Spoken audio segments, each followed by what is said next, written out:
Continuamos con más en Informa TVX. Iniciamos ahora el espacio de entrevista.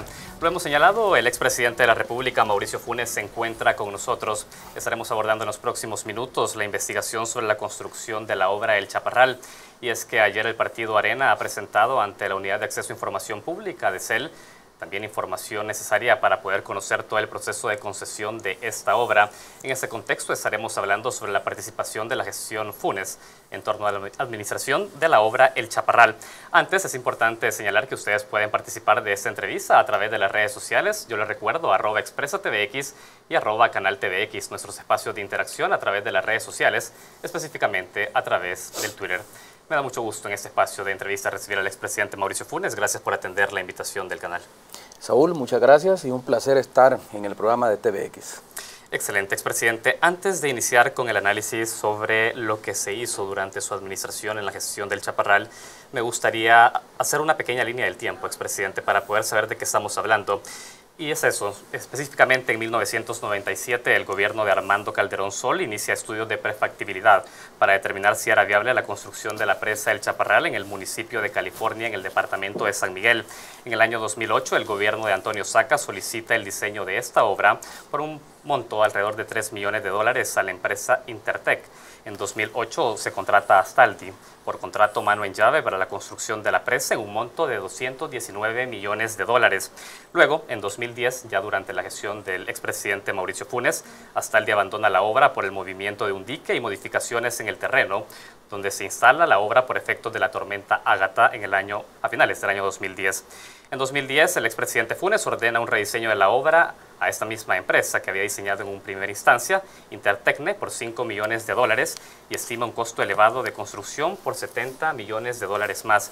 En 2012 se suspende el contrato con Astaldi por sobreestimación de costos, se hace a través de negociación directa evitando un arbitraje y en 2015 actualmente la obra está paralizada y espera licitarla por $290 millones. Ese es el contexto en tiempo, expresidente. Y yo quiero saber, cuando usted ingresa en junio del 2009 al gobierno, ¿cuál era el avance en la construcción de esta obra? Bueno, en el momento en que recibimos la obra, hay que decirlo, había ya antecedentes que no se pueden pasar por alto. Primero, un estudio de prefactibilidad que se elabora a finales del gobierno del expresidente Calderón Sol, que establece que la obra puede realizarse en el municipio de Carolina, al norte del departamento de San Miguel, sin ningún problema.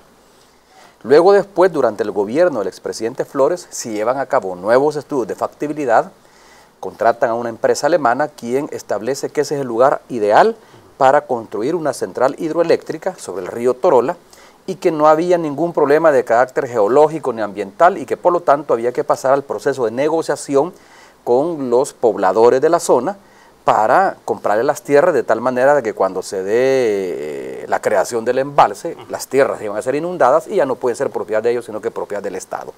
Es el expresidente Saca quien inicia la obra, la licita y la licitación la gana la empresa italiana Astaldi en el 2008. Cuando nosotros recibimos la obra estaba en construcción. Fue en el 2010, eso no lo sé. No eso lo establecen los peritos. ¿No estableció usted, o sea, no le llegó a usted un documento con No, porque aquí hay que decir dos cosas que conviene aclarar. En primer lugar, CEL es una institución autónoma que tiene su gobierno propio y que como tal, en tanto institución descentralizada al Estado, no responde al Ejecutivo y mucho menos al Presidente de la República. Mi facultad como Presidente de la República es únicamente la de nombrar al director presidente de la institución. Bien. El resto de directores de la Junta Directiva son nombrados por diferentes ministros e instituciones de la sociedad, particularmente de la empresa privada, que a través de Avanza nombran el representante del sector privado. Son ellos, como gobierno, quienes toman las decisiones. Ahora bien, para que la autónoma, como tal usted ha señalado, que está conformada tanto por sector privado como por sector público, para poder dar seguimiento sobre los avances de esa obra, se necesitaba saber con cuánto usted estaba recibiendo, o por lo menos la gestión de CEL. Sí, pero esa es una decisión de la Junta Directiva. Como mandatario, yo tengo acceso a información privilegiada que no tiene el resto de funcionarios y en el caso de CEL en particular, como era una obra que estaba en proceso de construcción, no tenía por qué solicitar ninguna información sobre la misma. Fue hasta el mediados del 2010, cuando Astaldi, luego de la tormenta Ágata de finales de noviembre del 2009, ya bajo mi gobierno, que provoca inestabilidad en el suelo y por lo tanto cambia las condiciones geológicas del lugar donde estaba siendo construido, porque se mueve la margen derecha, se desplaza la margen derecha, que Astaldi entonces presenta una primera nota ante la Junta Directiva de CEL, no ante la Presidencia de la República, ante la Junta Directiva de CEL, y reclama que hay imprevistos no previsibles, es decir, imprevistos que se dieron y que no estaban en el contrato, y en la medida en que el contrato es llave en mano, obligan a hacer un nuevo diseño y que por lo tanto Astaldi no podía continuar con la obra. Entiendo que la Junta Directiva de CEL no acepta el argumento de Astaldi y se inicia un proceso de negociación que llega finalmente a la cancelación del contrato y a optar por la vía de la negociación directa a fin de evitar un arbitraje internacional que le hubiera representado mayores costos al Estado. Ahora, expresidente, yo quiero dejar algo claro. La decisión de retirar el contrato a la empresa Astaldi para la construcción del Chaparral, ¿la toma la gestión Saca o la toma la gestión Funes? No, la toma CEL, no la gestión Saca ni la gestión Funes. En el marco de una de sus gestiones. Claro, pero es diferente. Aquí hay que hablar con propiedad. ¿Quién toma la decisión de cancelar el contrato con Astaldi a través de la negociación directa en sede administrativa? La toma la Junta Directiva de CEL, presidida por Leopoldo Samur. Y él toma indicaciones durante el gobierno del presidente Saca. Correcto. Él puede tomar esa decisión sin consultarle al presidente de la República. De hecho, así es. Okay. Te pongo un caso. Cuando bajo el gobierno de Saca, el entonces presidente de CEL, Nicolás Salume Hijo, con su junta directiva, toman la decisión de iniciar la obra y llevar el proceso a licitación y gana Astaldi, ¿quién toma la decisión de concederle la obra a Astaldi y pagarle lo que Astaldi ofertó?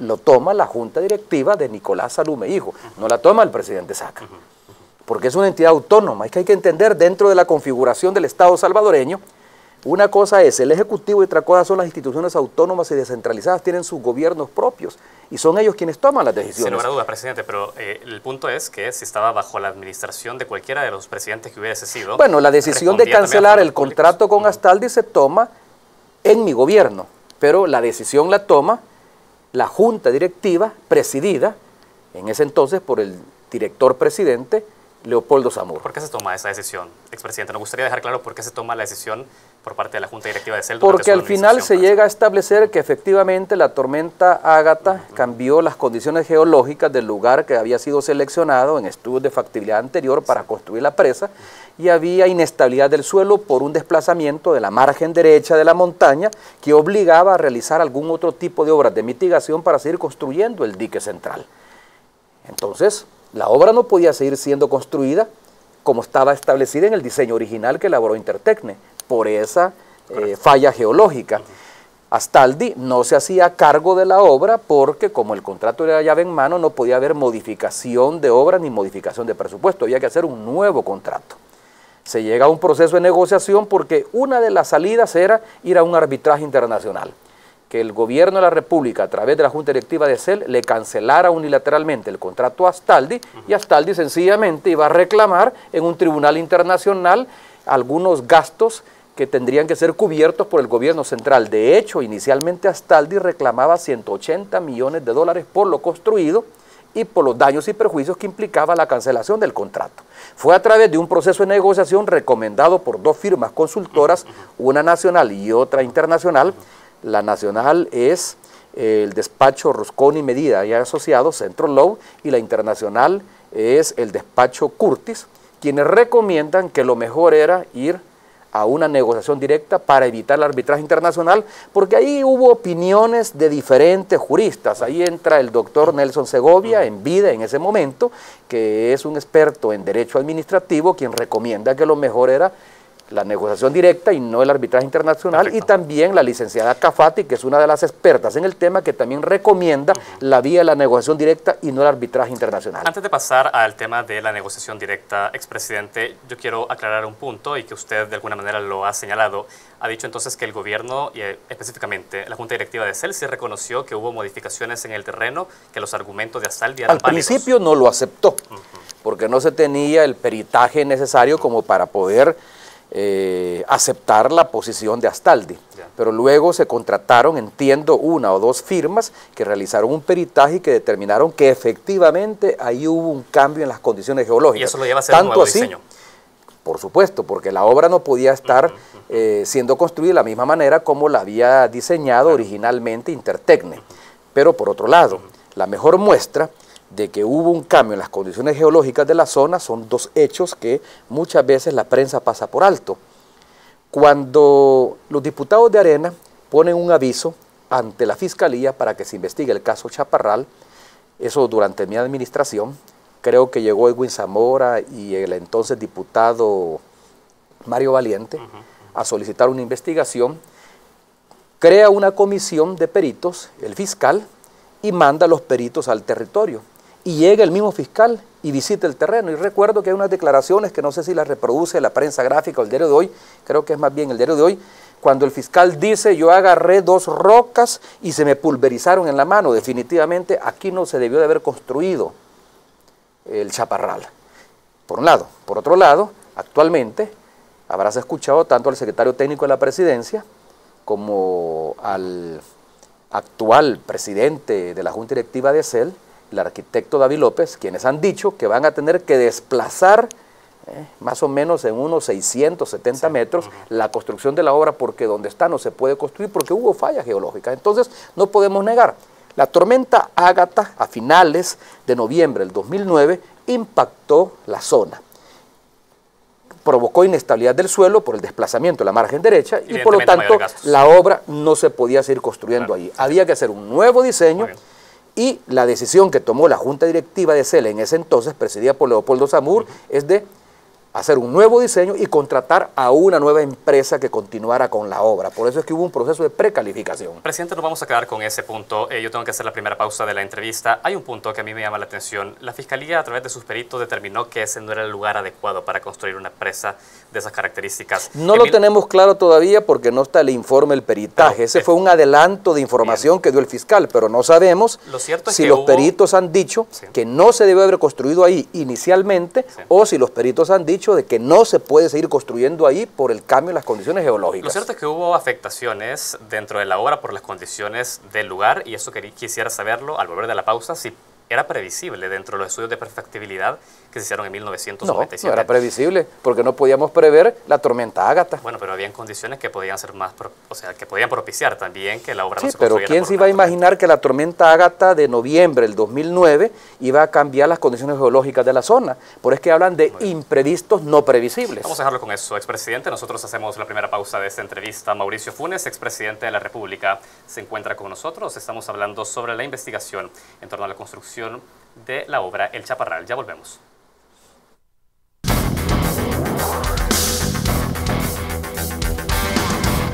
Continuamos la entrevista de Informa TVX. El expresidente de la República, Mauricio Funes, se encuentra con nosotros.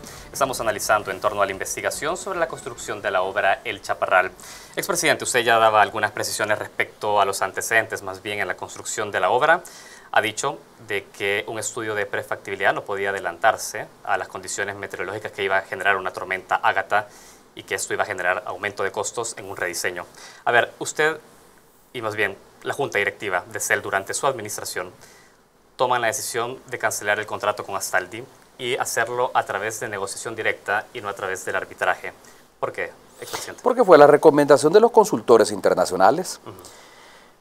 Tengo entendido, y quiero aclarar una cosa, el presidente de la República no es el responsable de este proceso de negociación, porque la misma ley lo establece. La Constitución es clara, ningún funcionario puede tener más facultades que la ley le atribuye. No es facultad del presidente de la República dirigir el proceso de construcción de una central hidroeléctrica. Esto es facultad de la Junta Directiva de la institución que para el caso se conoce como Central Hidroeléctrica del Río Lempa, CEL. Correcto. ¿Por qué insisto en esto? Porque se ha pretendido decir el presidente Funes se embolsó 108.5 millones de dólares. El presidente Funes tiene que decir por qué pagó 108.5 millones de dólares, que corresponde a más de la mitad de la obra ejecutada, cuando solo había un 29 o 30% de la obra ejecutada, que es lo que dijo ayer la diputada Vilma de Escobar cuando llegó a solicitar información al portal o a la oficina de transparencia de CEL. Correcto. Me parece que las cosas no se dicen adecuadamente. Quien toma las decisiones es la Junta Directiva de CEL y por lo tanto el nivel de responsabilidad de las decisiones tomadas se agota en la Junta Directiva de CEL. No llega hasta el presidente de la República o no llega a algún otro titular del Ejecutivo. Número uno. Número dos. Lo que yo estoy diciendo es lo que he podido investigar sobre la base de entrevistar al titular de la institución en ese momento, Leopoldo Samur, algunos otros miembros de la Junta Directiva, incluso también abogados y peritos de CEL. Y a partir de la información que yo he recogido, me he enterado que, porque aparece en informes de auditoría preventiva realizadas por la Corte de Cuentas de la República, que cuando CEL toma la decisión de no ir a un arbitraje internacional, sino que iniciar un proceso de negociación directa, fue por recomendación de dos firmas de abogados que fueron contratados para tal efecto, que, insisto, es la firma Curtis y Asociados y la firma Rusconi, Medina y Asociados. Ellos recomiendan que caminar el largo y tortuoso proceso de un arbitraje internacional podría resultar más oneroso al Estado. ¿Por qué razón? Dicen ellos. En primer lugar, por experiencias previas, donde arbitrajes se habían perdido. El caso más reciente de Najapa Power, el caso también de Selenel, que se había perdido ya en arbitrajes internacionales en 2 instancias. Segundo, un arbitraje se podía prolongar 4 o 5 años o más, y mientras tanto, lo que se había construido inicia un proceso de deterioro que iba a afectar, por supuesto, lo avanzado que podía tener la obra en ese momento. Tercero, hay energía no generada, en la medida en que la obra está parada, mientras hay un arbitraje internacional, y por lo tanto, una energía mucho más barata como la generada por generación hidroeléctrica, se estaría perdiendo con el evidente impacto económico para el país. Y, lo más importante, nadie iba a querer seguir con la obra, no se iba a poder llevar a cabo un proceso de licitación porque sencillamente había un arbitraje internacional que mantenía la incertidumbre de la obra. Entonces, la decisión que finalmente, entiendo, toma la Junta Directiva es no recurrir al arbitraje internacional porque, de acuerdo a la opinión de los consultores, esto hubiera resultado mucho más oneroso al Estado. Ahora, y de hecho, Astaldi reclamaba el pago de 180 millones de dólares. ¿Cómo se bajó esa cifra y cómo es que se llegó a 108.5? Sobre la base de la negociación directa que se hizo con Astaldi. Ahora, no entiendo por qué... Usted habla, son 180 millones que solicitaba Astaldi, pero finalmente fueron 108. ¿Por qué los que se pagaron? Los que se pagaron, correcto.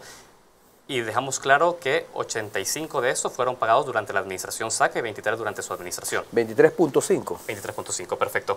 ¿Por qué Astaldi solicitaba de manera anticipada una reposición de 180 millones de dólares cuando todavía no se había cancelado un contrato? Pues bueno, se canceló cuando en su gestión. Ignoro cuál es la base que tenía Astaldi para reclamar 180 millones de dólares, lo hizo sobre la base de sus propios cálculos, me imagino que calculaban costo-beneficio, avance de obra, en fin.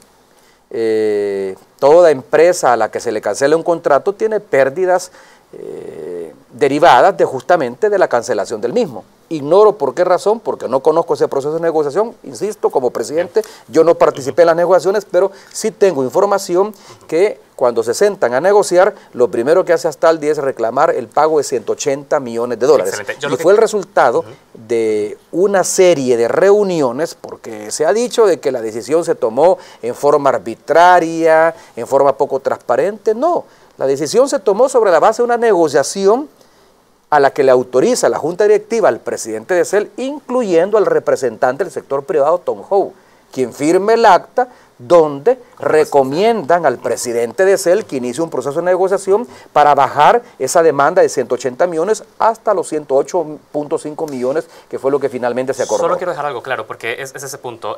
Al final, la negociación, o más bien, el punto de acuerdo, que son los 23.5 millones de dólares durante su gestión en la Junta Directiva de CEL, el punto de partida no fueron 23.5 millones con Astaldi, fueron un global de 108 millones en dado caso. No.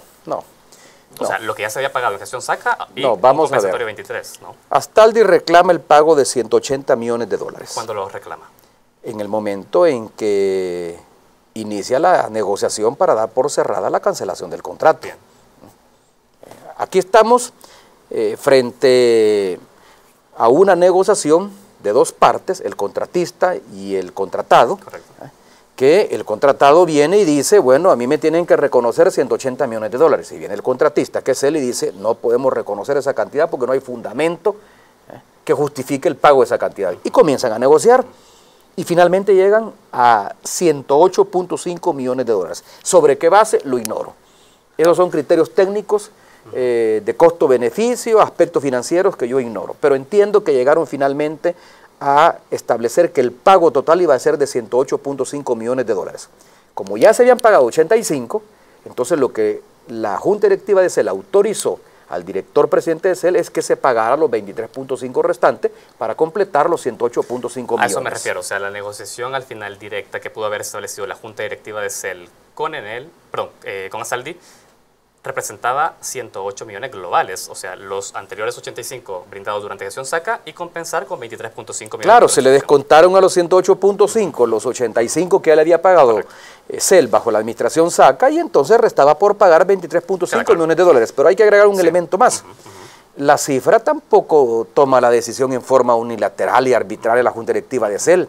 Lo consulta con expertos, incluyendo la Corte de Cuentas, solicita una auditoría preventiva de la Corte de Cuentas de la República y la unidad de auditoría financiera de la Corte de Cuentas de la República hace una investigación y llega a la conclusión de autorizar a la Junta Directiva de CEL el pago de 108.5 millones, que al final eran 23.5 para completar los 85 que ya se le habían pagado y llegar hasta 108.5 millones. Entonces, no es cierto tampoco que la decisión que toma CEL de pagar 108.5 millones, 85 con SACA y 23.5 en mi administración, sale de la nada. No es cierto. Se consulta con expertos, con consultores y la Corte de Cuentas da un aval, tanto así que hay un informe de auditoría reciente, que no es el que publica el Diario de Hoy, porque el Diario de Hoy ha estado publicando el día de ayer y de hoy un informe preliminar que los auditores tenían para el 16 de diciembre del 2014. Con el tiempo ese informe se fue depurando, los reparos y observaciones que publica el Diario de Hoy se fueron desvaneciendo en la medida en que la Junta Directiva de CEL y particularmente el presidente de CEL presentó la documentación respectiva. Y ahora, en estos momentos, a julio del 2015, hay ya una última auditoría donde desvanece todo tipo de reparo y donde la Corte de Cuentas prácticamente le da el aval a la Junta Directiva de CEL de Leopoldo Samur por lo actuado. Expresidente, yo quería detenerme en las cifras. Usted ha dicho, finalmente se completaron 108 millones de dólares y se lo pregunto porque el señalamiento directo hacia su gestión, a pesar que usted ha señalado que es la Junta Directiva de CEL quien toma esas decisiones, es porque se establece como de manera arbitraria que se entregaron 23.5 millones. Bueno, te lo acabo de aclarar, que no se establecieron de manera arbitraria, sino que hubo una consulta a la Corte de Cuentas y a través de una auditoría preventiva avaló el pago. A ver, lo hizo a través del respaldo de la Corte de Cuentas, pero yo quiero saber del Ejecutivo. Usted ha dicho es decisión de la Junta Directiva de CEL. Que no se somete a consideración ni del Consejo de Ministros, y mucho menos del Presidente de la República. Pero usted como Presidente de la República custodia los fondos públicos también. Y de ¿A dónde dice en la Constitución de la República que mi función es custodiar los fondos públicos? No, bueno, pero usted como principal funcionario de gobierno, es su responsabilidad que todas las instituciones, tanto autónomas como ministerios, tengan que ejecutar de manera correcta los fondos públicos, presidente. No, perdóname, pero no es así. Te estás extralimitando.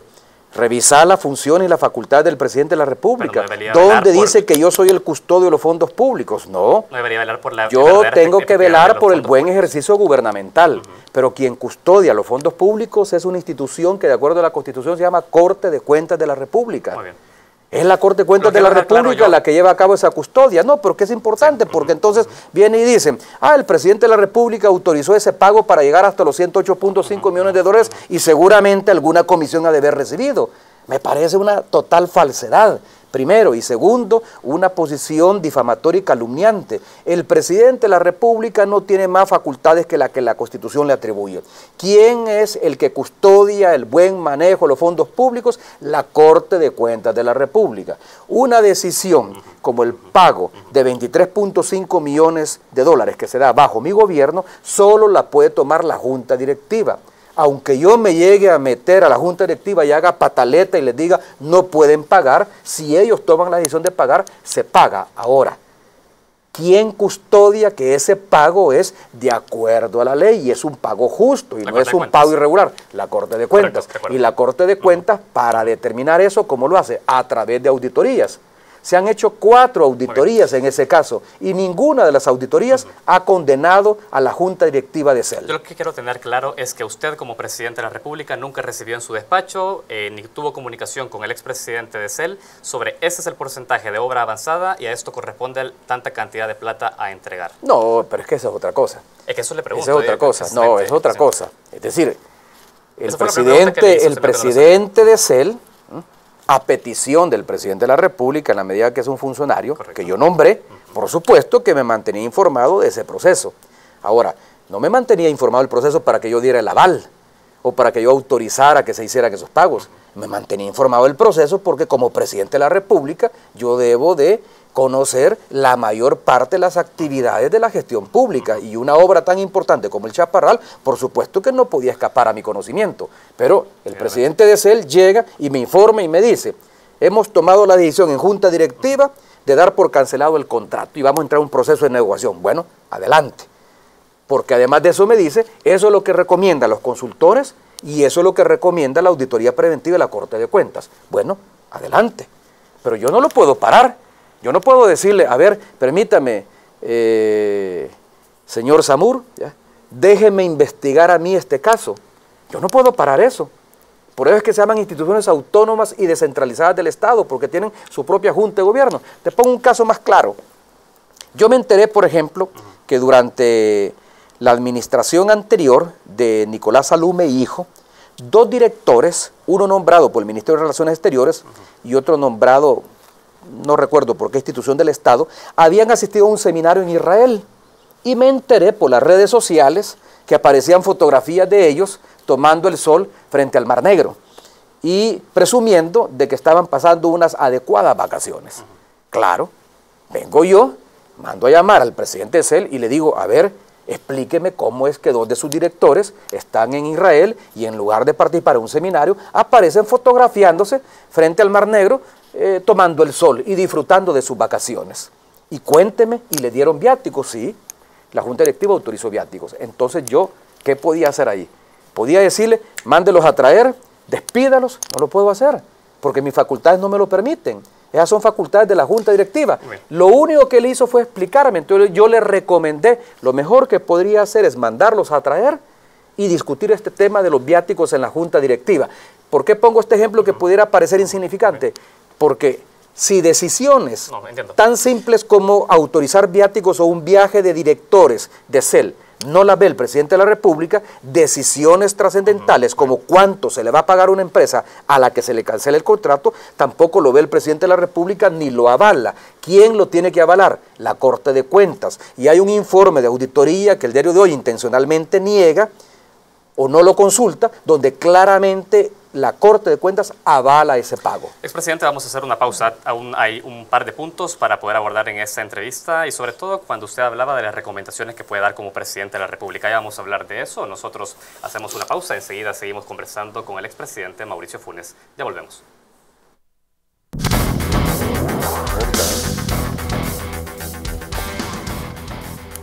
Continuamos la entrevista de Informa TVX. El expresidente Mauricio Funes se encuentra con nosotros. Expresidente, hay un punto. Usted ya ha sido claro. Desde el Ejecutivo usted no podía tener mucha influencia sobre las decisiones que tomaba una autónoma como la Junta Directiva de la CEL. Ellos tomaron la decisión de resolver con Astaldi a través de una negociación directa con un respaldo de Corte de Cuentas, 23.5 millones de dólares y terminó el conflicto. Ahora yo le pregunto algo. Usted sí podía recomendar, y es algo que usted mismo ha aceptado hace unos minutos. ¿Nunca recomendó, por ejemplo, revisar si el avance de la obra hasta la fecha en la que había iniciado la negociación con Astaldi correspondía a un desembolso de 108 millones de dólares? ¿Nunca Por supuesto. se hizo eso? No, yo lo consulté. La mayoría de las acciones de CEL las veíamos en el Consejo Nacional de Energía. No sé si era práctica habitual de presidentes anteriores hacerlo así. Pero cuando convocaba el Consejo Nacional de Energía, ahí estaba el presidente de la CIGET, ahí estaba el secretario técnico de la presidencia como jefe del Gabinete Económico Social, y ahí estaba el presidente de CEL. cuando discutíamos los problemas, por supuesto se rendían este tipo de informes y ahí habían recomendaciones no solo mías, sino que del resto de funcionarios.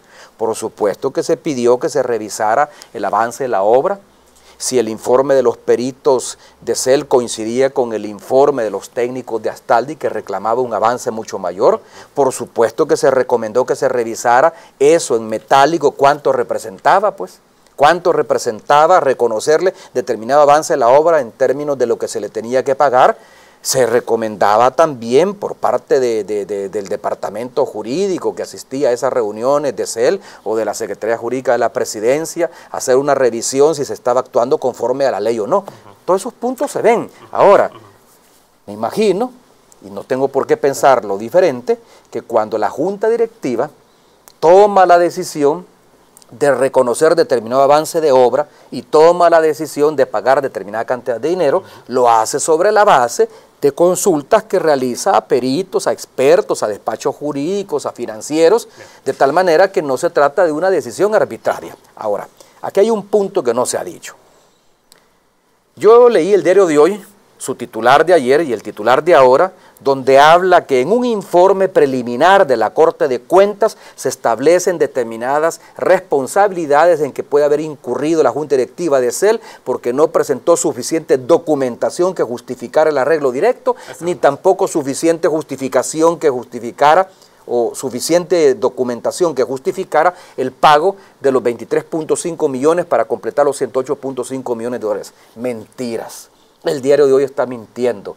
Ellos están citando un borrador, un informe preliminar. Quien conoce de este tipo de informes de auditorías, los auditores realizan primero un borrador, un informe preliminar donde encuentran algunos reparos, observaciones, cosas no aclaradas y inician un proceso de entrevista con los funcionarios. Después de las entrevistas con los funcionarios pueden o desvanecer esas observaciones y reparos o confirmarlas. ¿Qué ocurrió en el caso de Chaparral con la auditoría de la Corte de Cuentas que no cita el diario de hoy? Porque el diario de hoy cita un borrador de diciembre del año pasado. Correcto. En el transcurso de los meses, más de 6 meses, la Corte de Cuentas terminó desvaneciendo cada uno de los reparos, observaciones que se hicieron en su momento. Ahora, entonces, entiendo, pero solo una cosa, ese informe al que usted se está haciendo referencia en estos momentos y que el diario de hoy ha retomado, en estos momentos todavía continúa en proceso. Se encuentra, de hecho, en Cámara Primera de primera instancia. No, la auditoría ya concluyó. Tanto que ya hay un finiquito de mediados de julio de este año que le extiende la Corte de Cuentas al director presidente de CEL, donde establece que no tiene ningún juicio condenatorio, no tiene ningún juicio de cuentas pendientes y por lo tanto queda exonerado de cualquier responsabilidad. Para llegar a ese finiquito, la auditoría tiene que haber sido concluida. ¿Dónde veo yo la falta de profesionalismo el diario de hoy que se suma a la campaña de Arena que llegaron a visitar sus diputados y pidieron como 32 documentos a CEL? ¿Dónde se junta esa campaña? En un informe preliminar que ya fue modificado. El informe que cita el diario de hoy, que lo citó por primera vez el 26 de febrero de este año y que luego lo vuelve a citar el 19 de agosto, el mismo informe, ese informe ya fue superado, ya no tiene validez legal ni tiene validez periodística. La auditoría ya fue concluida y en la auditoría realizada sobre ese proceso de negociación se exonera de responsabilidad a la Junta Directiva porque se establece que la Junta Directiva documentó lo suficiente como para tomar esa decisión. ¿Se exonera de responsabilidad, me dice, porque ya finalizó este juicio de cuentas, expresidente? Claro, si es que hay un finiquito, que por cierto, a raíz de que yo venía a esta entrevista, lo consulté con el expresidente de la Corte de Cuentas de CEL, Leopoldo Samur, y me mandó copia de un finiquito firmado por el presidente de la Corte de Cuentas, licenciado Jovel Humberto Valiente, que dice: el infrascrito presidente de la Corte de Cuentas de la República, de conformidad a lo dispuesto en los artículos 8, numeral 7 y 93, inciso 4 de la Ley de Corte de Cuentas de la República, certifica que en base a solicitud de fecha 1 de julio del 2015 del señor José Leopoldo Samur Gómez, se ha tenido a la vista los informes provenientes de las direcciones de auditoría, Coordinación General Jurisdiccional y sus unidades coordinadas y departamentos de participación ciudadana, todas de esta Corte, en los que consta que a la fecha no tiene sentencias condenatorias ejecutoriadas relacionadas con su actuación en la administración pública en el siguiente cargo: director presidente en la Comisión Ejecutiva Hidroeléctrica del Río Lempa, del 1 de marzo del 2012 al 30 de mayo del 2014. Entonces, ¿qué significa esto? Para poder extender este finiquito, la auditoría tiene que haber concluido. Y la conclusión de la auditoría tiene que ser en el sentido de que no hay ninguna condena por parte de la Corte de Cuentas sobre la administración que hizo el presidente de CEL durante el periodo para el cual fue nombrado, y que incluye ahí la negociación que él dirigió para llegar finalmente a la cancelación del contrato y de pagarle a Astaldi lo que se le pagó. Entonces, ¿de dónde saca el diario de hoy y de dónde sacan los diputados de Arena que hay indicios de corrupción si la misma Corte de Cuentas de la República extiende un finiquito en ese sentido? En el sentido de que no hay ninguna condena, no hay por lo tanto ninguna irregularidad, no hay ningún reparo. Ni juicio de cuentas abierto. No. Ahí lo dice. Muy bien. Te lo acabo de leer, pues lo que él me mandó. Expresidente, yo tengo que ir cerrando la entrevista y ya hemos hecho un balance sobre este caso. Usted ha dejado su postura clara.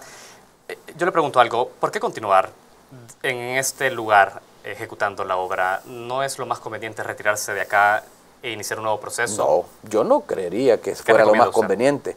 Bueno, si hay estudios de prefactibilidad que los hizo el doctor Calderón Sol y estudios de factibilidad que los hizo el expresidente Francisco Flores, que llegaron a establecer que la obra se podía construir en el municipio de Carolina, justamente en ese lugar, aprovechando el cauce del río Torola, ¿por qué razón ahora se va a tirar al cesto de la basura todo lo que se ha pagado, los estudios que se han realizado, y se va a construir en otro lugar? O sea, ¿usted respalda los estudios que dieron origen a esta obra? Yo no tengo capacidad para respaldar los estudios que dieron origen a esta obra.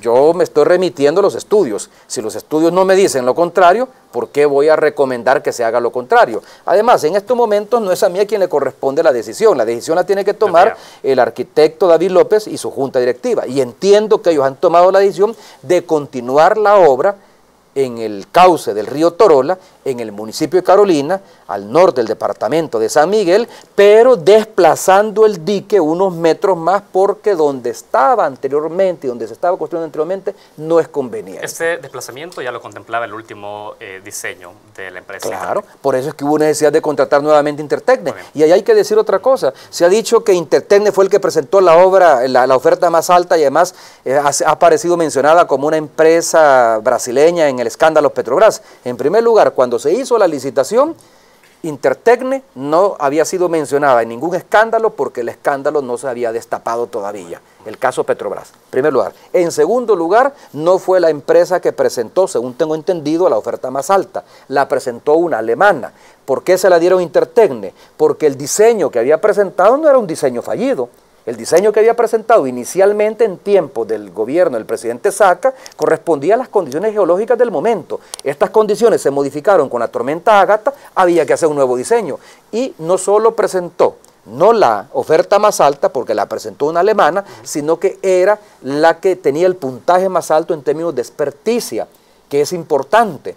A mí me llama la atención que la empresa privada cuestione esa decisión, cuando ellos lo primero que han hecho es insistir que las empresas que participan en una licitación tienen que tener experticia. ¿Te acordás que esa fue la crítica que se le hizo al Tribunal Supremo Electoral? Que las empresas que fueron contratadas para el conteo rápido eran empresas que no tenían experiencia. Pues esta empresa Intertecne, aunque ha sido mencionada en un escándalo allá en Brasil, pero aquí en El Salvador era la empresa que tenía la mayor experticia, y por eso es que fue contratada. Expresidente, me dicen que se me agotó el tiempo. Yo tengo que agradecerle a usted su espacio también en la agenda para poder atender nuestra entrevista. Con mucho gusto. Le agradezco mucho. Muchas gracias.